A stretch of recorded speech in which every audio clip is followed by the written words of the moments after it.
नमस्कार दोस्तों, न्यूज़ का डॉक्टर हूँ। जब बात हो खबरों के इलाज की, और ये खबरों का इलाज क्यों चाहिए, समझने जैसी बात है। दरअसल मसला ये है कि कई खबरें आती हैं, उसको अलग अलग तरीके से पेश किया जाता है और ऐसे में खबरों की गहराई, खबरों की सच्चाई कहीं खो जाती है। उदाहरण के लिए चलिए आज एक बड़ा मज़ेदार एंगल से शुरू करते हैं। G20 पूरे देश में सबसे महत्वपूर्ण आयोजन पिछले कुछ दिनों में रहा। पूरी दुनिया में चर्चा हो रही है।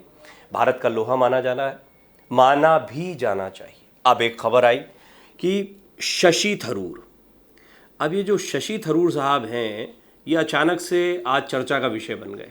क्यों बन गए? क्योंकि ये हैं विपक्ष के नेता। अच्छा, थरूर साइलेंटली, कई बार थरूर नेता बाद में है, पहले डिप्लोमेट रहे, यूनाइटेड नेशंस में रहे हैं, अंतर्राष्ट्रीय मामलों के अच्छे जानकार कहे जाते हैं, सुलझे हुए आदमी हैं, अलग तरह से राजनीति करते हैं। वो जो कन्वेंशनल राजनीति आप देखते हैं ना, वो इनकी नहीं देखने को मिलती। क्या थरूर ने प्रधानमंत्री मोदी, बीजेपी की तारीफ की है, G20 की तारीफ की है? ये कुछ ऐसे एंगल हैं जो समझने जैसे। पहले तो मैं आपको बता दूं कि ये मुद्दा क्यों आया, क्योंकि आप ज़्यादातर जगह पर देख रहे हैं शशि थरूर हुए प्रधानमंत्री मोदी के मुरीद, शशि थरूर ने जमकर की तारीफ। लेकिन फॉर योर सरप्राइज, क्योंकि अंग्रेज़ी में उन्होंने कहा है और अंग्रेज़ी माशाअल्लाह उनकी बेहतरीन है, अंतर्राष्ट्रीय मंचों पर काम करते रहे, तो बहुत सारे लोगों ने उन्हीं खबरों के आधार पर उसको एनालाइज़ किया। लेकिन शशि थरूर को जब गौर से सुनेंगे आप, तो आप पाएंगे कि तारीफ़ तो बात की बात है, कुछ चीज़ों की तारीफ़ भी की है उन्होंने, लेकिन मोटे तौर पर उन्होंने तंज कसा है, एक व्यंग कसा है, उन्होंने आलोचनात्मक लहजा अपनाया है। कैसे, थोड़ा समझिए। पहली बात, वो अपनी बातचीत की जब शुरुआत ही करते हैं तो शशि थरूर सबसे पहले कहते हैं सबसे बुरी चीज़ें, दो सबसे बुरी बातें जो उनको लगी G20 की। अब जब वो शुरुआत ही इससे कर रहे हैं कि दो सबसे नेगेटिव पॉइंट्स कह लीजिए आप, वो नेगेटिव पॉइंट से शुरुआत कर रहे हैं। उन्होंने पॉजिटिव पॉइंट्स भी कहा है, ये भी मैं आपको बता दूं, लेकिन वो पॉजिटिव पॉइंट्स बताने का तरीका भी बहुत अलग रहा, अलहदा रहा। पहले तो नेगेटिव पॉइंट्स, पहला नेगेटिव पॉइंट क्या है? आपने गरीबी को छुपाया। पॉवर्टी शब्द का इस्तेमाल करते हुए उन्होंने कहा कि आप इससे लड़ने के बजाय आप इसको दबाने में लगे रहे। अब ये बात उन्होंने क्यों कही? उन्होंने दरअसल मुद्दा ये बनाया कि G20 के लिए जब अंतर्राष्ट्रीय नेता आने वाले थे, सड़कों को खाली करवा दिया गया, रोज़ंदार जो रोज़ मजदूरी करते हैं, ठेला लगाते हैं, काम करते हैं, उनकी दुकानें बंद हो गई, तो उनके जीवन पर बड़ा असर पड़ा। 3-4 दिन जब तक भी ये सब कुछ चलता रहा, तब तक खासी दिक्कतों का सामना जो है वो इन लोगों को करना पड़ा। और हमें गरीबी से लड़ना है, गरीबी को छुपाना नहीं है। इन सारे प्रयासों को वो ये बता रहे हैं कि गरीबी को दबाने का एक प्रयास किया गया, ये दिखाया गया कि भारत में समृद्धि है। अब थोड़ा सा इसको एनालाइज भी करते हैं, क्योंकि उन्होंने तो एक बात कह दी, लेकिन इसकी हकीकत क्या है? मैं चाहूँगा कि आप भी थोड़ा सा इस पर अपनी टिप्पणी करें। आपको क्या लगता है? देखिए, मेहमान नवाजी तो मेहमान नवाजी होती है। जब G20 जैसा बड़ा सम्मेलन भारत में हो रहा है, तो निश्चित तौर पर भारत जो है वो बढ़ चढ़कर तैयारियां करेगा, खूबसूरत बनाएगा। आपको याद है कॉमनवेल्थ? अब कॉमनवेल्थ के समय तो सरकार किसकी थी आपको पता है? उस समय पर आपने देखा था कि एक लेन चलती थी, बारापुला या ऐसी कई जगहों के एलिवेटेड रोड्स के निर्माण शुरू हुए थे। कॉमनवेल्थ का घोटाला एक अलग चीज़ है, वो तो एक अलग ही मसला है, मैं उसके पॉलिटिकल एंगल पर नहीं जा रहा हूँ। एशियाड भी हुआ था, एक और खेल गांव है दिल्ली में ही, अगर आप दिल्ली रहते हैं, दिल्ली आए गए हैं तो आपको पता होगा। और इस समय पर भी काफ़ी तैयारियां की गई थी, बिल्कुल स्वर्ग जैसा बना दिया गया था। जब भी कोई ऐसा अंतर्राष्ट्रीय बड़ा इवेंट होता है, चाहे वो बड़े खेल हों, चाहे वो इस तरह की समिट हो, तो उस दौरान देश को चमकाया जाता है। क्यों?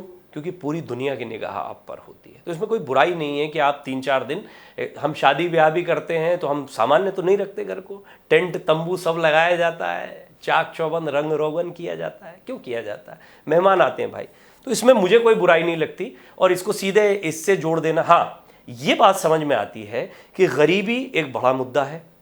गरीबी को अब हम पूरी दुनिया में प्रदर्शित ना करते रहे। हम तो ये भी आलोचना करते रहे हैं कि अंतर्राष्ट्रीय मंचों पर या अमेरिका या अन्य जगह हॉलीवुड की फिल्मों में भारत को जो दिखाया जाता है वो वैसा दिखाया जाता है जैसा भारत है नहीं।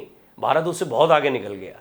लेकिन ये इन लोगों की मानसिकता मानी जाती है पाश्चात्य देशों की कि वो भारत को उसी नज़रिए से देखते हैं कि यहाँ पे मदारी भालू ही आज अभी तक नाच रहे हैं। ऐसा है नहीं, भारत बहुत आगे निकल गया। तो भारत के पास ताकत दिखाने का एक मौका था। दूसरी चीज़ उन्होंने कहा, अब मैं एक उस पॉइंट पर आता हूँ जो दो नेगेटिव बातें बोली, उनमें एक और बड़ा इंपॉर्टेंट पॉइंट है, अपोजिशन के किसी लीडर को नहीं बुलाया गया। ये मैं थोड़ा इंपॉर्टेंट पॉइंट मानता हूं कि क्या विपक्षी एकजुटता का जो मंच अभी सज रहा है, जिस तरह की विपक्ष की राजनीति देखने को मिली, इस सारी राजनीति के बीच में इस बात का ध्यान रखने की आवश्यकता थी।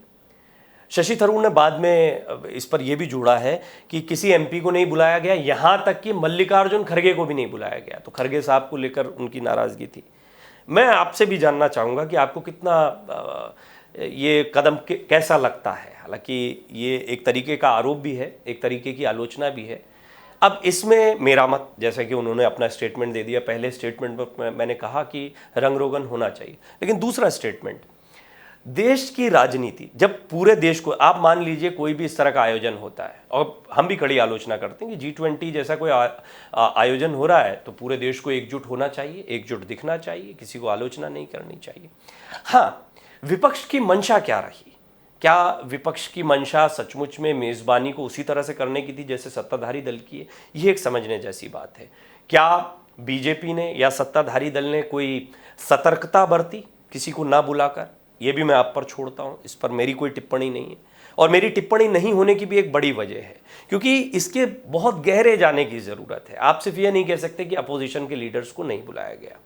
फिर भी मोटे तौर पर मुझे लगता है अपोजिशंस के लीडर्स को भी बुलाया जाना चाहिए था। और इस सब में ओवरऑल जो एक बड़ी बात कही गई, जिसको कि लोगों ने समझा कि बहुत मुरीद हो गए हैं शशि थरूर प्रधानमंत्री मोदी के मुरीद क्या हो गए शशि थरूर, राहुल गांधी को टेंशन हो गई है, ऐसी खबरें भी चलने लगी।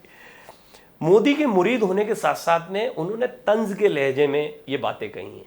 उन्होंने ये तक कहा कि जितने ज़बरदस्त तरीके से ब्रांडिंग की गई है, जैसे इसको एडवर्टाइज किया गया है, जैसे दुनिया के सामने रखा गया है, यूं तो कई मेज़बानियां होती रही हैं, लेकिन जैसे बीजेपी ने इसको सेल आउट किया है वो अपने आप में बहुत सराहना के योग्य है। तो वो एक तरीके से तंज कसते हुए इस पूरी बात को कह रहे हैं। मैं चाहूँगा कि आप भी इस पर अपनी टिप्पणी करें। आपको क्या लगता है कि शशि थरूर ने सचमुच में तारीफ़ की है या व्यंग किया है, तंज किया है, मज़े लिए हैं जिसको हम कहते हैं?